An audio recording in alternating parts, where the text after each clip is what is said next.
তখন এবার আমার চাবিওয়ালাটা দিছে, তা আমি জিজ্ঞাসলাম, ও এটা চাবি কেমনে দেওয়ান লাগবো? কয় ডেইলি একটা টাইম করে লইবেন, টাইম মতো ডেইলি একবার চাবি দিবেন।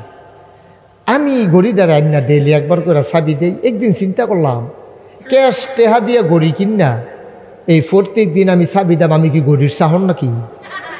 শুক্রবার চাইয়া একদিন করে টাইট করে দিয়া লয়াম, একবারে দেখবা ইয়া টাইট করে, এরকম চিন্তা করে আমি এই প্রত্যেক শুক্রবারে দেওয়ান শুরু করলাম।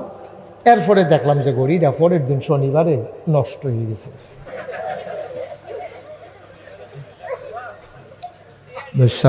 মুসলমান, সামান্য একটা ঘড়ি, এই ঘড়িটা চালাইতে যদি নিয়ম মানতে হয়, তুমি আমি আশরাফুল মাখলুকাত মানুষ, তাইলে তোমার আমার যদি আমরা জান্নাতের আশা করি, তাইলে তোমার আমার জিন্দেগি চালাইতেও নিয়ম মানার দরকার আছে নাকি না?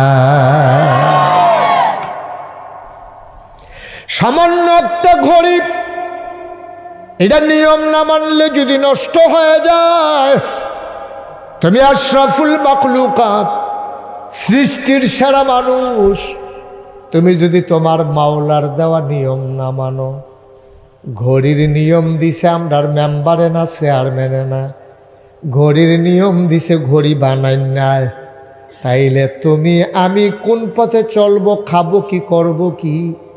যিনি আমাদেরকে বানিয়েছেন, নিয়ম দিয়েছেন, ওই আল্লাহ, ঠিক কিনা? তাইলে ঘড়িটারে ঠিক রাখতে হইলে বানাই না বেটার নিয়ম অনুযায়ী ডেইলি একবার যেমন চাবি দেওয়ান লাগবে। তাহলে আমরা যদি আমাদের জিন্দগিটা সুন্দর চাই, কবরটা জান্নাত চাই, পরকালটা সুন্দর চাই, পরের জীবনে যদি জান্নাতে যেতে চাই, তাইলে নিয়ম মানতে হবে একজনের। তিনি কে? যেহেতু বানাইছে তিনি, উনি নিয়ম কানুনও জানে ভালো। তিনি কেমনে কি করলে ভালো হইব এটা আমি জানতাম না। এবারে যে লেয়ার মুরগি ফালে ডিম পারে, এবারে জানে কোন খানা দিলে মুরগাটায় ডিম পারবো, কোন খানা দিলে মুরগাটার হাতের ভিতরে